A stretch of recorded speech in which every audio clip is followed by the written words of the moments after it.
Unit 4, Part 1. Unit 4 is in 2 parts. Probability and set theory. We were talking about set theory the first time.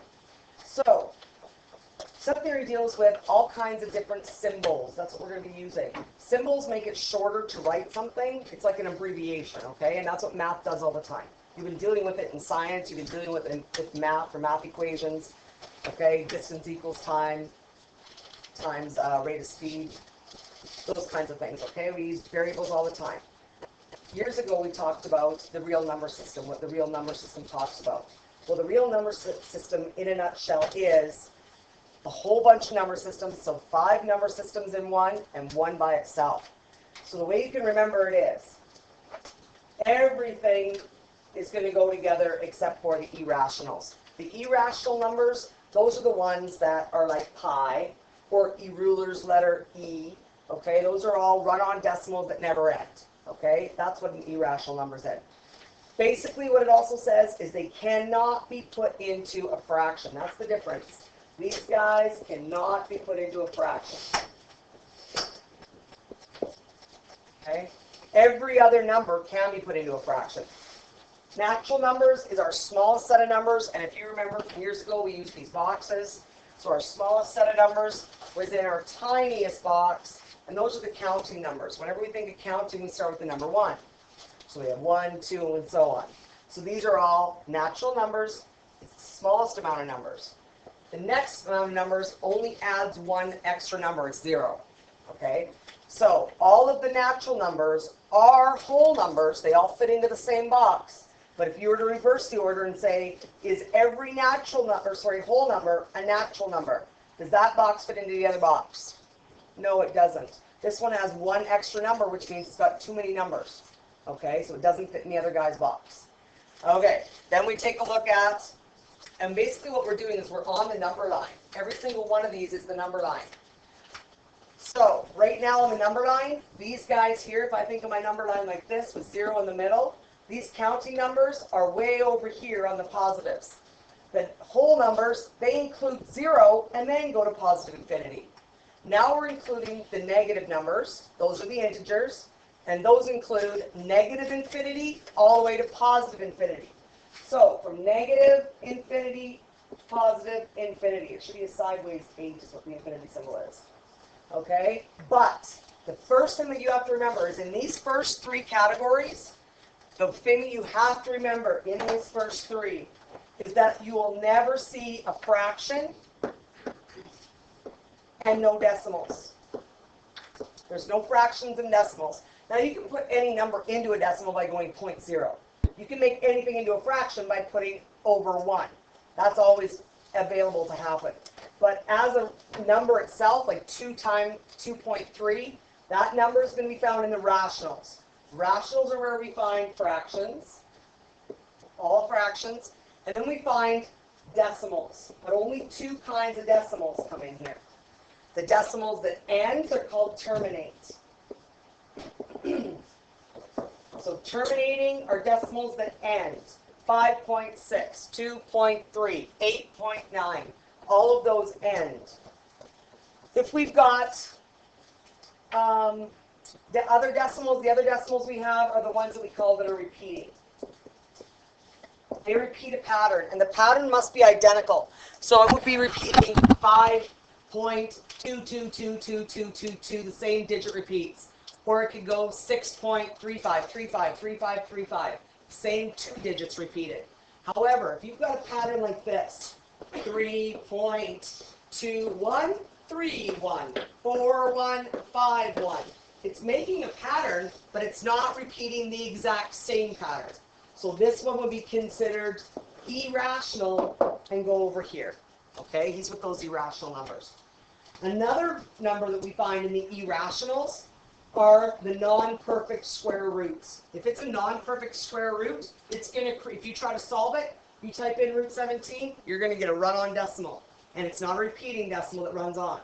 Okay? Because repeating decimals, they do run on. They're also run-on decimals, but they repeat the same pattern. These guys are run-on decimals that just keep going forever, like pi. Okay? Any ruler's number. So root 17, same thing. You're going to get a run-on decimal that goes forever. Okay? So that's why in our visual example here with boxes, these guys all have boxes, but we have a hat. The hat is a different shape, it's a different object because it cannot fit into these guys. They are different kinds of numbers. You have good fractions and decimals in here. Over here you've got all those run-on decimals. Okay? They make no sense to put into here. Okay? So if you think of something that's irrational, okay, would you speed on an icy street? Not likely. That's irrational. You could crash. You could end up paying a whole bunch of money to get your vehicle fixed. Okay? That's irrational thinking. Okay? Irrational means it doesn't make sense. Well, that's the same thing as a run-on decimal. Okay? All right. We're going to classify each of these numbers down below here. Remember, if you're looking at this visual representation of the boxes, if it fits in a small box, it'll fit in every bigger box that there is. But if it fits in a big box, remember, it can't fit in the smaller boxes. Okay, so that's how you remember which box you can put your numbers in. So, terminating decimals, they all fit in the rationals, which is Q. Now, why do they have the symbol Q? Q is for quotient, which means they can be put into a fraction. Okay, that's what the Q symbol stands for. And that's why irrationals have the Q with the negative sign on top, because they can't be put into fractions. So they're rationals and they're in the real number system. So they're rational and real.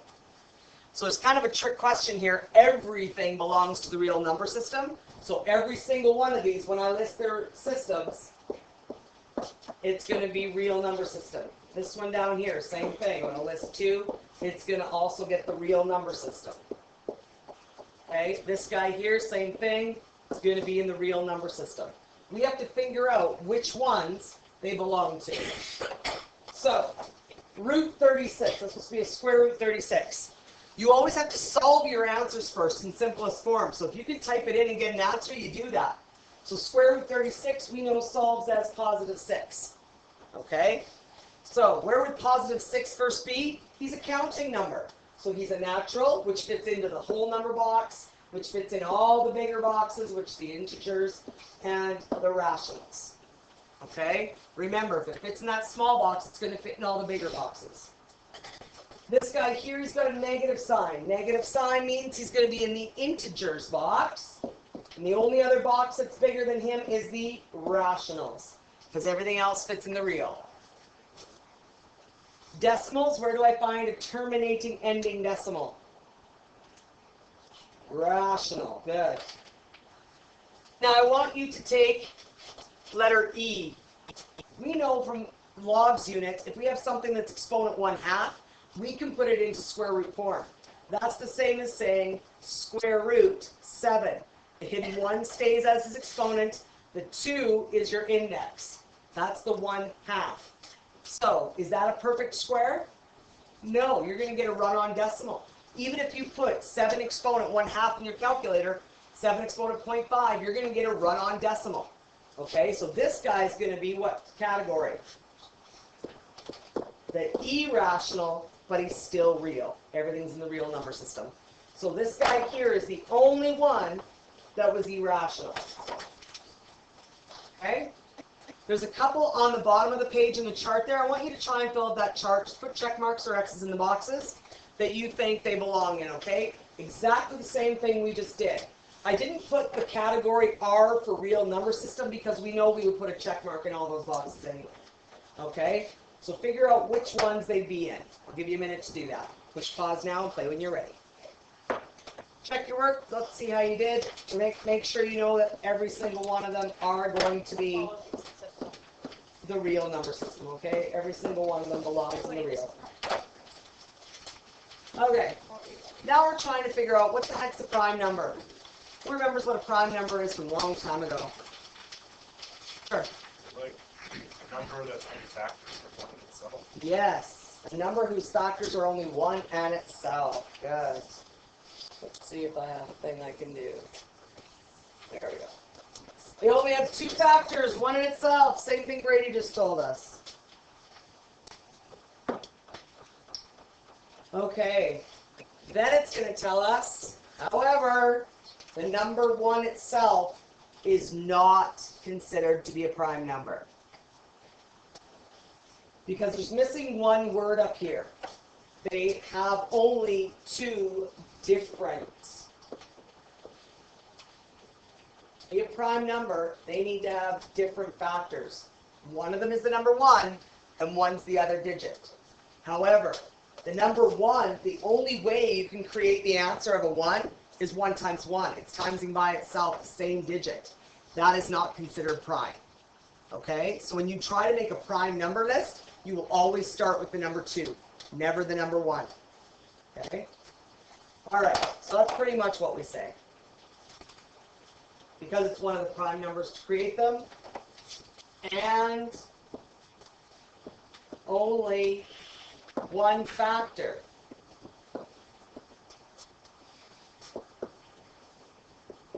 That is identical. And that's the real problem. The fact that they've got identical factors, and they've got to be different factors, not identical. That's the problem with that part. I'll give you a minute to write that down and we'll move on. Here's our set theory vocabulary and symbols, because the whole point of this unit is it's going to be a symbols unit. So we need to know what the heck a set is. So a set is a collection of elements. Okay?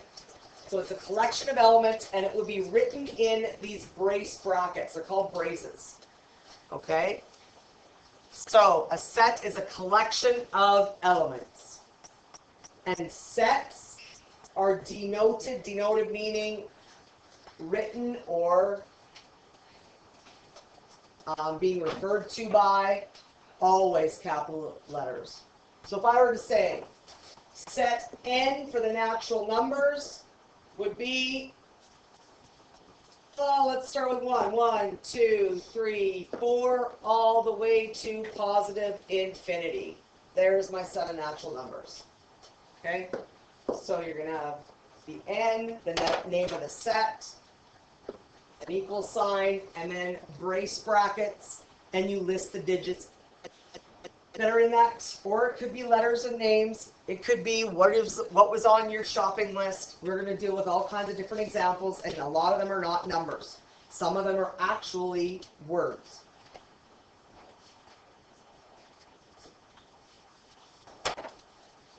The next one says an empty set. An empty set is exactly that. It's got nothing in it.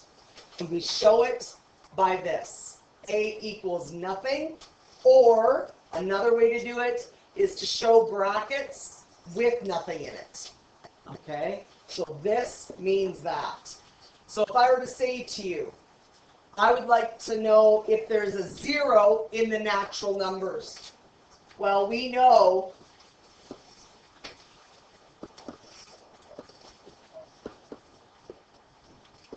zero in the natural numbers is my question. I already wrote the list of natural numbers. Do I see a 0? Heck no, it doesn't exist. So if I wanted to make a set of natural numbers of 0, it would be empty. There's nothing in it. Okay, because 0 does not show up in the natural numbers. An element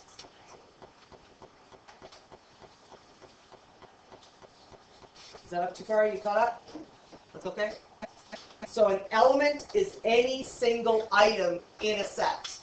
Okay, so it's any single item in a set. So they give us 2 examples of sets here. So write those down, please. We have set S and set N. And now they're giving us letters. Okay, an element, like we see, is any single item in any set. So we have set S and set N. Set S has the letters A to E, N has A, B, C only. So this one is saying N brackets S, and then we have N brackets N. The N in front is saying the number of. It's asking for the number of items in set S, the number of items in set N. So you would write it as N brackets S equals 5. There's 5 letters in set S. And N bracket N, there's 3 letters in set N. Okay? This one we're saying is A is an element or an item of S. So that means A is in the S set. Here, D is not an element of N. So an element, that's where we get our letter E, that funky E that we've been dealing with domain and range. XER, YER, same thing. That E means is an element of, is a member of. Basically means it's in that set. Okay? So this one says A is in the S set. This one's saying D is definitely not in the N set. Okay? Universal set, that's everything. Okay? That would be everything in a particular situation that it's talking about. For example, 1, we have all the natural numbers. So every number from 1 and to positive infinity. That's what we would say. So we would have a box with our universal set. All natural numbers. Positive even numbers would get its own circle, and that's set A. We've got all the positive even numbers. Well, we know that in this set of the universal set, we don't just have even numbers, we also have odd numbers. So we would have set B could be all the odd numbers. Okay, odd numbers, and these guys are the evens. Okay, and that's one way we could represent that. Same thing over here, the universal set, if I'm talking about the school, is this entire school. So all students attending our school. If I wanted to be more specific, what would be a subset? Well, the first subset would be, we've got some grade 9s, the grade 9s. Second subset, we've got the 10s. Next subset, we have the 11s. Fourth subset, pardon me, we've got the 12s. Okay, so any specific set would be a set in the kids attending the school. Now you could change it up for each of the sets. You could say the students that do sports, students that only do music. You could say the students that don't do sports or music. Okay, and we're going to be doing all kinds of things like that and mixing all our sets. All right, back at it. Subset. This is any set within another set. So, an example of that would be an example of this, any set within a set. We're talking again about our universal school, H.J. Cody. We've got all of our grades. I could say a set in my set. So we know we've already set out our grades. We've got a set for the 9s, a set for the 10s, a set for the 11s, a set for the grade 12s. Now what I could do is, I could go into each one of those sets and say, I'm going to call it set W. Set W is going to be all grade 12s in the band. That's a set inside that set, and it's only the kids that are in band. So I would draw a little teeny circle inside that circle. Okay, that's a subset in that set. Okay, so subsets are in other sets. Now sometimes they can cross over and join all kinds of sets. There could be subset. If I said the band kids from all of the grades, you would have drawn a circle, something like this. It's a circle that includes every single grade. That could be a subset, because it's in each one of them. Okay? So there's lots of different ways to draw subsets. It's something within another set. Complement of a set. This is everything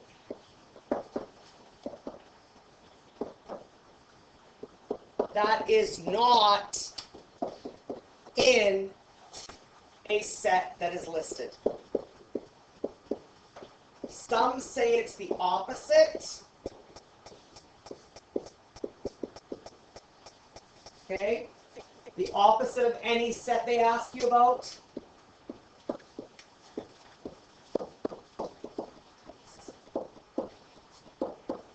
Okay, but sometimes it's more complicated than that. So an example of that could be this.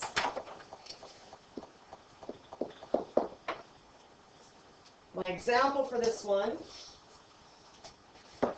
Okay, here's the example of a complement. If I were going back to that one example we had of all natural numbers. So I'm naming my universal set is natural numbers.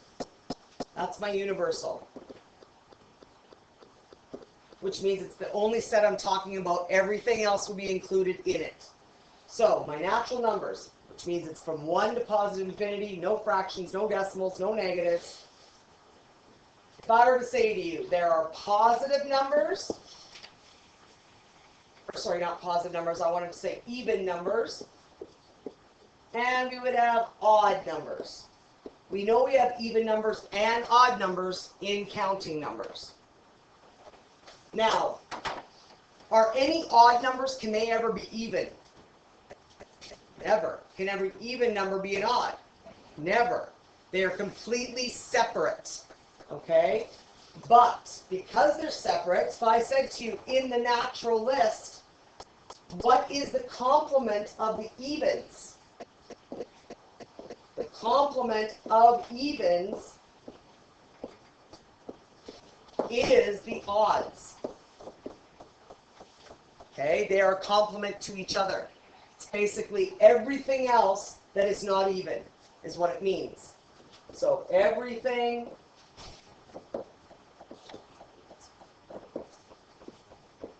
that is not even is what it's saying, basically. Because we're going to get into more complicated sets, so it's not always the opposite. Okay, because if we have 2 or 3 sets inside a set here that we're talking about, we're going to have a little bit more complications coming up, but that will come up right away. Question? I did? Okay, perfect.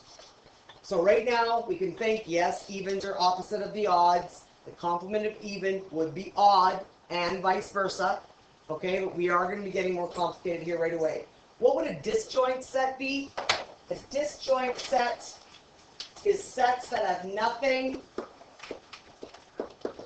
in common. The example, even and odd natural numbers that we just talked about. They have nothing in common. They have no overlap. So we say nothing in common means they have no overlap. And that's important. An overlap means it's being shared by more than one set. Okay? That means circles, if in a diagram, would be touching. Here our circles are not touching. They're considered disjoint. They're not touching. Okay? They have nothing in common. Evens are never odds. Odds are never even. They're disjoint. They have nothing in common, which means, yes, they can be complements of each other. Are they always complements? Are disjoint sets always complements? Not always. All right, let's go to some more examples here. Here are the symbols that we're going to be using. We already know this one. We've been using this one with domain and range for a long time. But now you know exactly what it means. So it means it is a member of, or it can mean is an element of. Okay, that's why it's an E for element, but you could say it's a member of a certain set. If you see a C, now it's a little bit of a squished C, letter C, kind of like a horseshoe on its side, that is a subset. So I would have said that grade 12s are a subset of HJ Cody. That's an example of subset. Grade 12s are a subset of HJ Cody, meaning they're a set in a bigger set. Okay? That's what it means. They're a set in a bigger set. Now, we have 2 different other symbols here. One that looks like a U we're going to be using is OR. One that looks like an N, but it doesn't have a little stick part here. That means AND. Okay, and that's going to be very important for the next couple sections coming up. Complement, just like when we have our rational numbers and irrational numbers. Rational is this, irrational had the negative sign on top. That's what it's talking about. It means it's the complement. Okay, so rational and irrational numbers are total complements. This set will never be in that set will never be in the other set. Okay, ever, ever. They are complements of each other, and they're also disjoint. Okay, so if I were to say to you, what is an overlapping set between the 2 of them? You would say it's an empty set because it's disjoint. There isn't one. They don't touch. There's no overlap. Okay. These curvy brackets, these are considered to be braces. Okay, yes, we call them brackets, but their literal name is braces. And that means that they have to include a set in them. And like you see here, if there's nothing inside, that means literally it's on purpose. There's an empty set, meaning there's no overlap. They don't share anything. If you see such a very big thick line going up and down, that's your such that. Just like when we write our domain and range. So going back to domain and range examples, if I say domain is X such that, that's where it comes from. Okay? X is an element of the real numbers. That's where we're actually going with this. Now, hopefully you understand what this is talking about. Okay? Again, domain was talking about X numbers. This says there's no boundaries. X is an element of the real. Real numbers include everything. Fractions, decimals, square roots, non-perfect square roots, run-on decimals, absolutely everything. So that's saying no boundaries. Okay? If you see a slash sign, that means that they are not in a set. So if I say, if I'm talking about our other set, the H.J. Cody school set, and I say to us, okay, grade 8, I would say grade 8 is not in HJC. So we do not have grade 8s in our school. Okay? So that's how we would write it, with that slash sign. Okay, it's a backslash, not a forward slash. All right, any questions about what these mean? We're going to be using them all the time. Here's set notation. We need to know what set notation is talking about. Set notation is the way we describe what's inside the set. So, set A is talking about natural numbers. But it gave us a boundary. How high did it go? To 20. So we would say all natural numbers up to and including the number 20.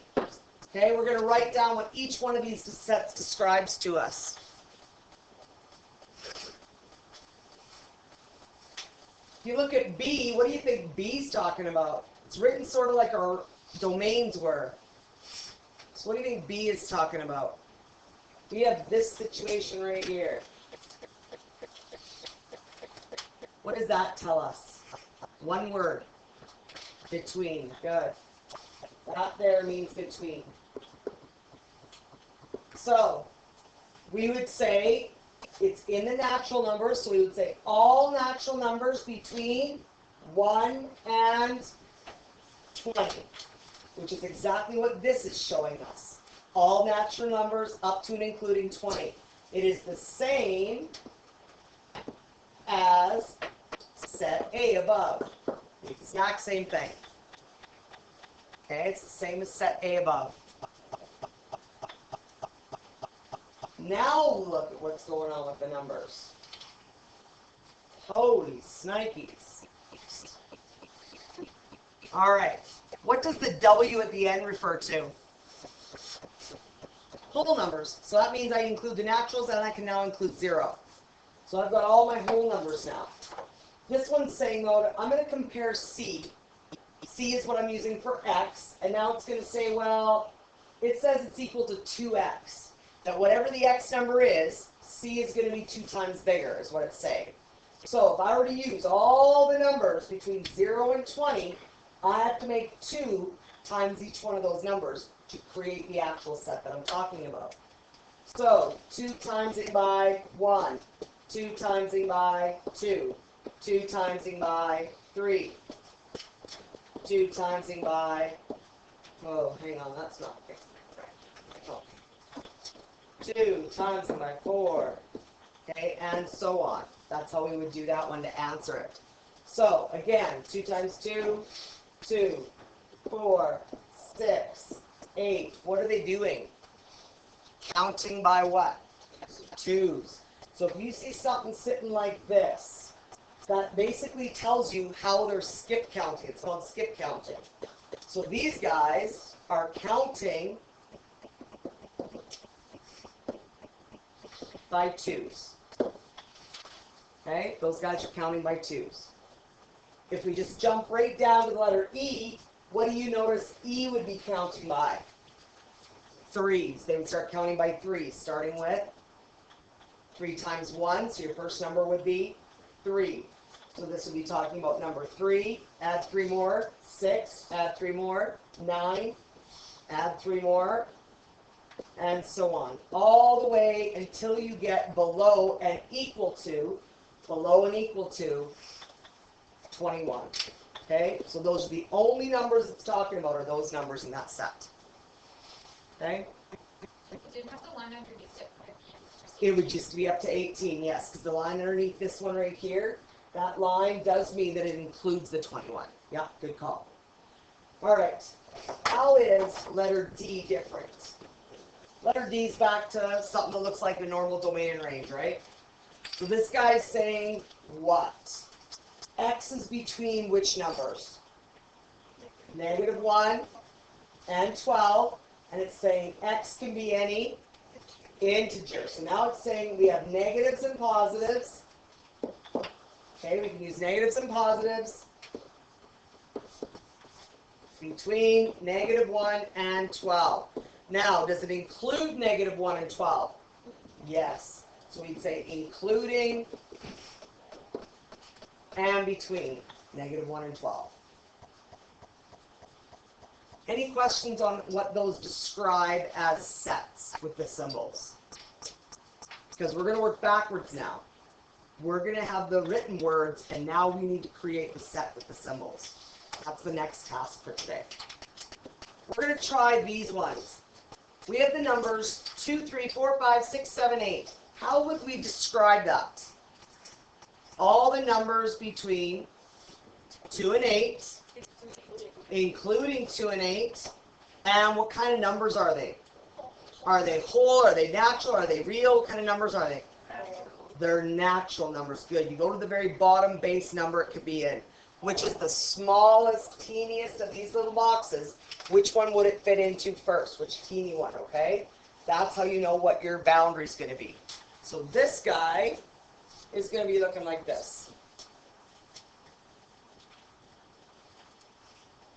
So, all numbers between 2 and 8, and then we'd say X is an element of the real, or sorry, of the N, of the naturals. So that's how we would write it in set builder notation. This is called set notation. And it's basically the way we used to write domain and range. You've had a really good practice in the first 3 units with domain and range. So now we get to know what they actually mean in words. Try the next one and see what you get for the next one. All right, let's see if this is what you got. So, in this case, X has to be bigger than or including.